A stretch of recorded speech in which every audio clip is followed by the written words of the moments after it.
قوم عاد کا ذکر ہے اور ان کی طرف دعوت توحید دینے کے لیے اللہ تعالیٰ نے حضرت ہود علیہ السلام کو بھیجا۔ ہود علیہ السلام نے قوم سے کہا کہ میں تم سے کسی چیز کا اجر طلب نہیں کروں گا، میرا اجر میرے اللہ کے بارگاہ میں ہے، پاس تم اپنے رب سے بخشش مانگو، پھر اس کی بارگاہ میں توبہ کرو، اللہ تعالیٰ تم پر موسلا دار بارش برسائے گا اور تمہاری قوت میں اضافہ فرمائے گا۔ قوم عاد نے دعوت حق کو رد کیا اور ایمان نہ لائے، بلکہ ہود علیہ السلام پر طنز کیا۔ وہ کہنے لگے کہ ہمارے تو معبودوں نے، ہمارے بتوں نے معاذ اللہ آپ کو پاگل بنا دیا ہے، آپ کو مجنون بنا دیا ہے۔ الٹا حضرت ہود کو کہنے لگے اس لیے آپ ایسی باتیں کرتے۔ ہود علیہ السلام نے کہا میں اللہ کو گواہ بناتا ہوں اور تم بھی گواہ رہنا کہ میں تمہارے شرک سے بری ہوں اور میں اللہ پر توکل کرتا ہوں اور میں نے رسالت کا حق ادا کر دیا ہے۔ آیت نمبر 58 میں اللہ تعالیٰ نے فرمایا جب ہمارے عذاب کا وقت آ گیا تو ہم نے اپنی رحمت سے ہود اور ان کے ساتھ مومنوں کو نجات عطا کی۔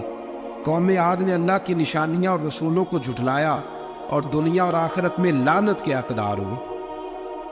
آیت نمبر 61 میں پھر سے حضرت صالح علیہ السلام اور ان کی قوم سمود کے حالات کو بیان کیا گیا۔ حضرت صالح نے کہا ہے میری قوم اللہ وحدہ لا شریک کی عبادت کرو، اس سے بخشش طلب کرو، اس کی بارگاہ میں توبہ کرو، اس نے تمہیں زمین سے پیدا کیا ہے، اس پر آباد کیا۔ جواب دیا ہے صالح ہمارے آباء و اجداد کے معبودوں کی عبادت کو روکنے سے پہلے ہمیں آپ سے بڑی امیدیں تھیں اور اب آپ ہمیں روکنے لگے ہیں باپ دادا کے دین سے، لیکن اب ہمیں آپ کی دعوت کے بارے میں شکوک ہیں۔ صالح علیہ السلام نے اپنی قوم سے کہا کہ یہ اللہ کی اونٹنی ہے اور یہ تمہارے لیے نشانی ہے، اسے چرنے کے لیے آزاد چھوڑ دو اور اسے تکلیف نہ دینا۔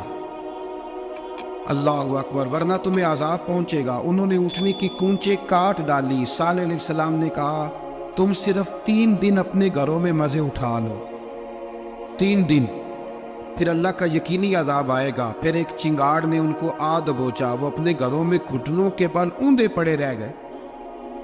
صرف صالح علیہ السلام ان کے ساتھ اہل ایمان اس عذاب سے بچے۔ یہ 3 قوموں کا ذکر ہو گیا، نوح علیہ السلام کی قوم کا بھی، ہود علیہ السلام کی قوم کا بھی اور حضرت صالح علیہ۔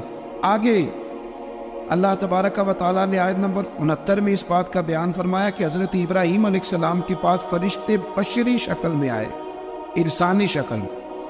انہوں نے اجنبی مہمانوں کے لیے بچڑے کا بھنا ہوا گوشت تیار کرایا۔ آپ یقین کریں کچھ باتیں لوگ ایسی بیان کرتے ہیں کہ جن کو نہ سن کے بندے کا دل کرتا ہے کہ اس بندے کو بتائیں کہ یار یہاں تو دین سارا پڑھ۔ ایک صاحب مجھے کہنے لگے جی میں ایک پیر صاحب کے پاس گیا تھا تو بڑی مرغن غذائیں تھیں، انہوں نے میری بڑی خدمت کی پر مجھے نہیں اچھا لگا، پیروں کو چاہیے سادی روٹی رکھیں۔ میں کہتا ہوں پیرا وہاں سے لسٹ بنا ہوا انہوں نے کس طرح نہ ہونا چاہیے۔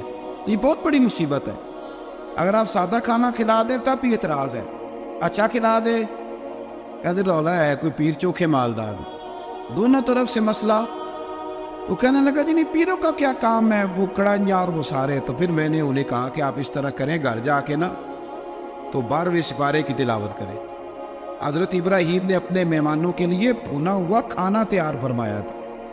تو آپ کیا کہیں گے کہ حضرت ابراہیم درویش نہیں تھے؟ عجیب بات ہے بھئی، آپ ہر بات میں اڑ جاتے ہیں۔ دین ہم نے وہ لینا ہے جو اللہ کا قرآن ہمیں دیتا ہے اور رسول اللہ کی حدیث ہمیں دیتی ہے۔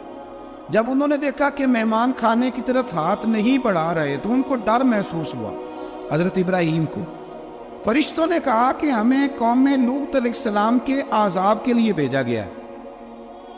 حضرت ابراہیم کی بیوی کھڑی تھی، اس پر وہ مسکرائی تو فرشتوں نے اللہ کی طرف سے انہیں حضرت اسحاق علیہ السلام اور اس کے بعد حضرت یعقوب علیہ السلام کی بشارت عطا۔ اسحاق علیہ السلام حضرت ابراہیم کے بیٹے ہیں اور یعقوب علیہ السلام پوتے ہیں، اور یعقوب علیہ السلام کے بیٹے یوسف علیہ السلام۔ ہاں اللہ اگر چاہے تو 7 نسلوں میں نبوت رکھ دیتا ہے اگر اس کی منشا ہو۔ تو حضرت یعقوب کی بشارت دی۔ انہوں نے حیرت سے کہا کہ ہم دونوں میاں بیوی تو بوڑھے ہیں، اس عمر میں اولاد کیسے ہوگی؟ تو فرشتوں نے جواب دیا اے ابراہیم کے گھر والوں، تم پر اللہ کی رحمتیں اور برکتیں ہوں، اللہ کی قدرت پر تمہیں کیوں تعجب ہے؟ اللہ فرماتا ہے کہ بیٹے کی بشارت سن کر ابراہیم کا خوف دور ہو گیا اور پھر وہ قوم لوط کے بارے میں گفتگو کرنے لگے۔ ابراہیم بہت بردبار، اللہ سے آہوزاری کرنے والے اور اس کی طرف رجوع کرنے والے تھے۔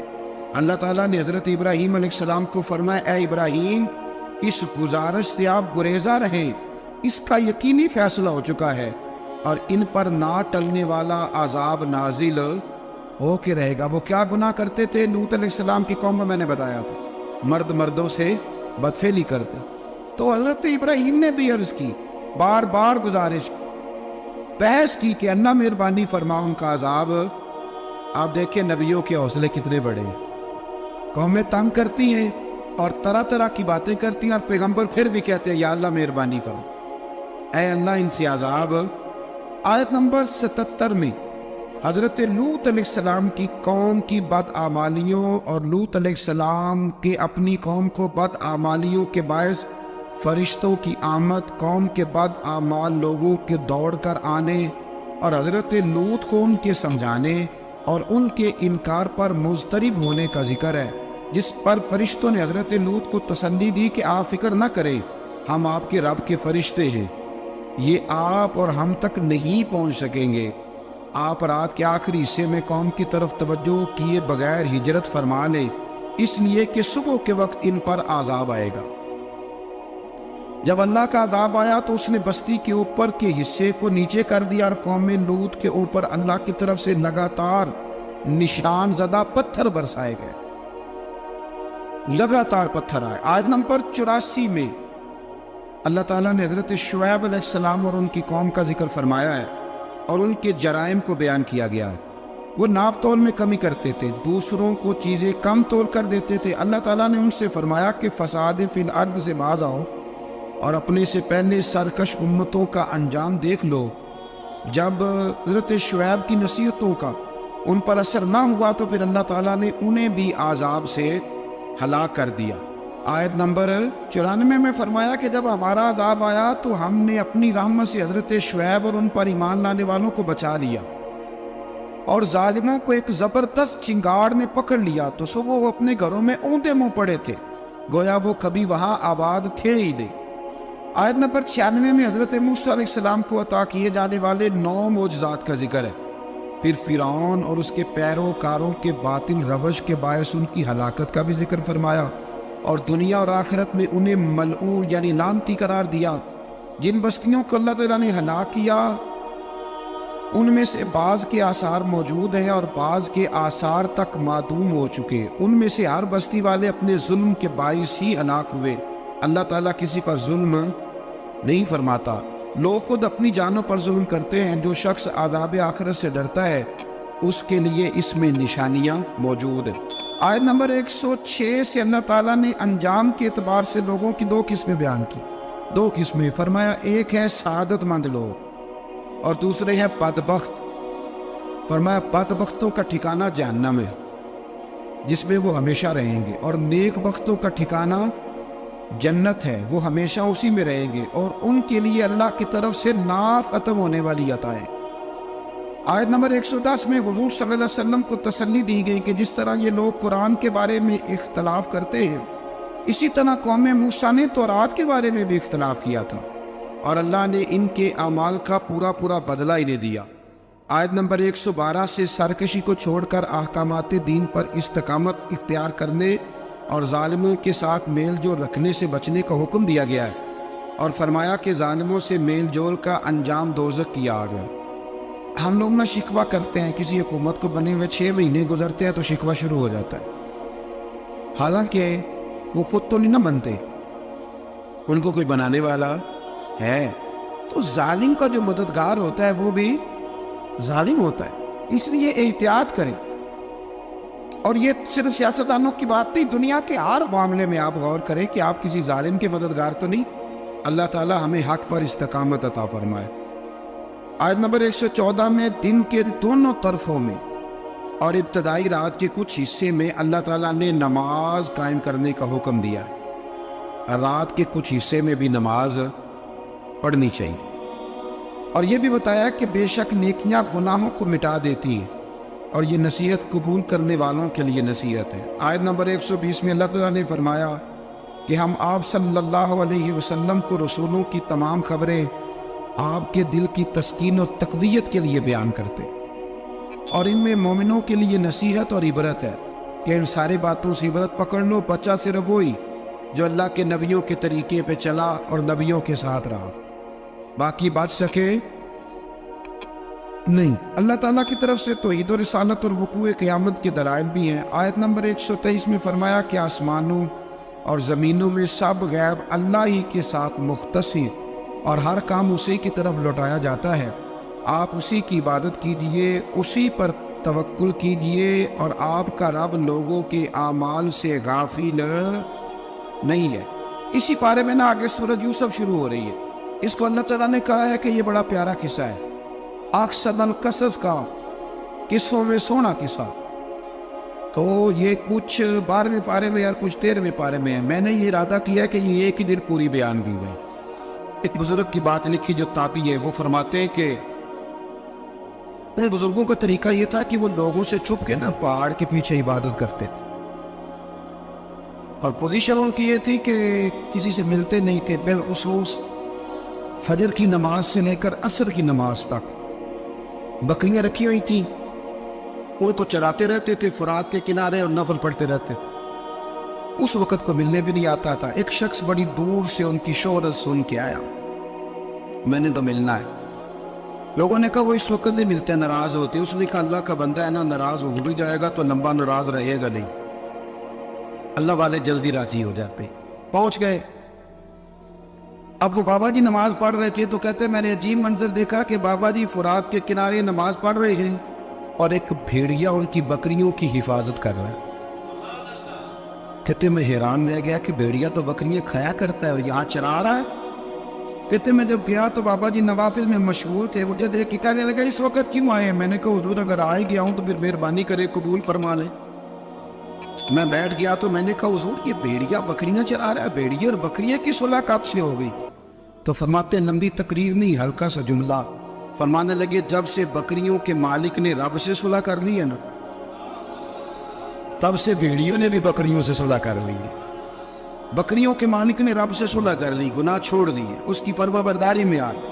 اب پھر اسے بکریاں چرانے کی ضرورت نہیں رہی، بکریاں نہ اب بھیڑیا چراتا ہے۔ کہتے ہیں میرے اوپر کپ کپی طاری ہو گئی بزرگوں کی بات سن کے، اور مجھے پیاس لگی اور خواہش آئی کہ پتہ نہیں اب بابا جی کچھ کھلائے پلائیں گے بھی کہ نہیں، بابا جی کچھ کھلائیں گے بھی کہ نہیں۔ کہتے میرے دل میں خیال تھا تو بزرگوں نے ایک لکڑی کا پیالہ، ان کے پاس وہ غار میں بیٹھے تھے تو ایک چھوٹا سا پتھر تھا، اس کی ڈھلان بنی ہوئی، بابا جی نے اس کے نیچے لکڑی کا پیالہ رکھا، وہ رکھا ہی تھا تو وہ دودھ سے بھر گیا۔ کہتے انہوں نے مجھے دیا تو ٹھنڈا اور میٹھا دودھ، میری طبیعت خوش ہو گئی۔ بابا جی نے دوبارہ وہی پیالہ اسی جگہ رکھا تو شہد سے بھر گیا۔ 1000 سال پہلے داتا صاحب لکھ رہے تھے، کہتے مجھے دیا۔ میں نے فوراً کہا، میں نے کہا حضور یہ دودھ تو گائے بھینس دیتی ہے، پہاڑوں سے تو نہیں نکلا کرتا، اور شہد تو شہد کی مکھیاں دیتی ہیں، پتھروں سے تو نہیں نکلتا، یہ آپ کہاں سے نکال رہے ہیں؟ تو کہتے وہ قرآن مجید پڑھنے لگے۔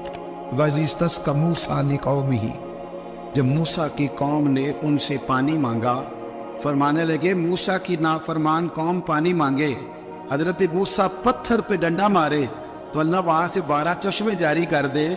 جو رب حضرت موسیٰ کی نافرمان قوم کے لیے پتھر اور پہاڑوں سے چشمے نکال دیتا ہے نا، وہ محمد عربی کے غلاموں کے لیے پتھر اور پہاڑوں سے دودھ اور شہد میں نکال دیا کرتا ہے۔ وہ بزرگ کہنے لگے بس بات یہ ہے کہ آج بھی ہو اگر ابراہیم کا ہی ماں پیدا تو آگ کر سکتی ہے اندازے گلستاں پیدا۔ کہنے لگا حضور پھر میرے لیے بھی دعا کریں۔ آپ فرمانے لگے پھر دعا نہ کرا تو مدینے والے کی غلامی شروع کر، تو نبی کریم کی غلامی شروع کر، تو رسول پاک کی غلامی شروع کر۔ ایک بات علم، پھر فرمایا اللہ رسول سے محبت، پھر فرمایا حضور کی غلامی۔ اس سے سارے مکاشفات کھلیں گے، اس سے سارے مشاہدات کھلیں گے، اسی سے کرامتیں ملیں گی، اسی سے مقبولیت ہوگی، اسی سے اللہ نبی کی بارگاہ میں درجہ ملے گا۔ پھر داتا صاحب آگے بڑھتے، داتا صاحب فرماتے صوفیاء کی ایک جماعت ہے جو کہتی ہے ہم نے تو کبھی اپنی زبان پر دکھ بیان ہی نہیں کیے، ہر شے اپنے رب رسول کے حوالے کرتی، ہر شے اللہ رسول کے اور داتا صاحب کہتے ہیں کچھ ایسے بھی ہیں جو دعا بھی نہیں مانگتے، لوگوں کے لیے مانگتے، اپنے لیے نہیں مانگتے. آپ دعا کیوں نہیں مانگتے؟ تو کہتے ہیں اللہ کو تو پتہ ہی ہے ہمیں کیا چاہیے، اسے تو پتہ ہی ہے. ایک بزرگ کی بات لکھی ہے داتا صاحب نے، میری جماعت میں نا مزاج ہے کرامتوں کا. مجھے وہ ساری باتیں بھی آتی ہیں کہ ایک بندہ کراچی سے آیا، داتا صاحب حاضری دی تو اس کی لاٹری نکل آئی. یہ بھی مجھے آتی ہے، لکھی پڑھی ہے میری کتابوں میں ہے. یہ بھی ایک بندہ، یہ ساری باتیں نا آتی ہیں کرامتوں میں. بڑی ساری چیزیں لوگ بیان کرتے ہیں کہ میں وہاں آیا اور میں نے حاضری دی تو موج لگ گئی. یہ ساری باتیں آتی ہیں. ہمارے پرانے بزرگ اور بھی کسے سنایا کرتے تھے. ساری ہمیں چیزوں کا پتہ، پر جو عنوان ہے نا وہ حضرت شیخ ابو نور کہتے ہیں کہ ایک بندہ داتا صاحب کے مزار پہ گھوم رہا تھا. داتا 10 روپے دے، 10 روپے دے، 10 روپے دے. تو ایک بندہ بڑی دیر سے اسے دیکھ رہا تھا. وہ کہنے لگا داتا نے تجھے کیا دینا ہے؟ ادھر آ. میں دوسرے 10 دیے. بندہ بڑا حسین تھا، ہنس پڑا. کہنے لگا داتا تیرے بھی صدقے جاؤں. دن آنے لگا تو منکر سے ہی دلوا دیے، جو نہیں مانتا اسی سے دلوا دیے. وہ بڑا پریشان ہوا، میں اور چکر میں تھا اس نے میرے اوپر جڑ دی ہے بات. کہنے لگا داتا تیرے صدقے جاؤں. تو یہ ساری باتیں کتابوں میں موجود ہیں. لوگوں نے اپنے اپنے مشاہدات جو جس کے ساتھ پیش آئے اس کے بیان کیے ہیں. بہت ساری باتیں قابل بیان ہیں، پر جو عنوان ہے میں اس پہ رہنا چاہتا ہوں. داتا صاحب رحمۃ اللہ علیہ فرماتے ہیں ہماری تعلیمات کہ اپنے دکھ درد دنیا داروں سے بیان نہیں کرتے. سوال کا دروازہ لوگوں کے سامنے کھولنا اللہ والوں سے کہیں گے کبھی کہنا ہوگا تو دنیا داروں سے کہنا. کہتے ایک شیخ احمد نام کے بزرگ تھے، ساری زندگی کسی کو کام نہیں بتایا، ساری زندگی بڑی مشکلات آئیں، پر کبھی اپنی ذات پر سوال کا دروازہ نہیں کھولا. ایک ایسی مشکل آئی کہ جو حل ہی نہیں ہوتی تھی. کسی نے ان پر کوئی الزام لگا دیا. ابو مسلم نام کا ایک بادشاہ تھا، اس کی حکومت تھی. اس نے پکڑ کے قید میں ڈال دیا. اب قید میں ہی جرم لگ گیا ہے، فرد جرم عائد ہو گئی ہے، جیل میں ہے. لوگ کہنے لگے حضرت جی اپنی صفائی میں کچھ کہیں، اور مانے لگے ساری زندگی بندوں سے کچھ نہیں کہا. اللہ رسول کو پتہ ہے میں بے گناہ ہوں، مجھے کہنے کی ضرورت نہیں. داتا غازی بخش علی حجویری نے لکھا ہے. داتا صاحب کہتے تو یقین کامل تو پیدا کر، تو ایمان تو پختہ کر. داتا صاحب کہتے ہیں وہ ابو مسلم جو بادشاہ تھا وہ نیک آدمی تھا. اسے رات کو خواب میں نبی کریم کی زیارت نصیب ہوئی، اور حضور سید عالم صلی اللہ علیہ وسلم فرمانے لگے تو نے اللہ کا ایک نیک بندہ جیل میں ڈال دیا. ڈر نہیں آتا، وہ تو بے گناہ ہے. بادشاہ آدھی رات کو خود اٹھا. داتا صاحب فرماتے ہیں کسی گارڈ کو نہیں بھیجا، پولیس والے کو نہیں بھیجا، جیلر سے نہیں، خود گیا. جا کے جیل کا دروازہ کھولا، دروازہ کھول کے اس درویش کو آزاد کیا. کہنے لگا بابا جاؤ، مجھے پتہ چل گیا بے گناہ ہے. بابا جی سلام کر کے جانے لگے تو بادشاہ پھر آگے آیا، ہاتھ باندھے، ہاتھ چومے. کہنے لگا حضور آپ بڑے نیک ہیں، میرے لیے کوئی حکم ہو تو بتائیے گا، میرے لائق کو خدمت ہو تو بتائیے گا. تو شیخ احمد فرمانے لگے تجھے ابھی بھی سمجھ نہیں آئی، تجھے ابھی بھی نہیں سمجھ آ رہی. کہنے لگا حضور کیا؟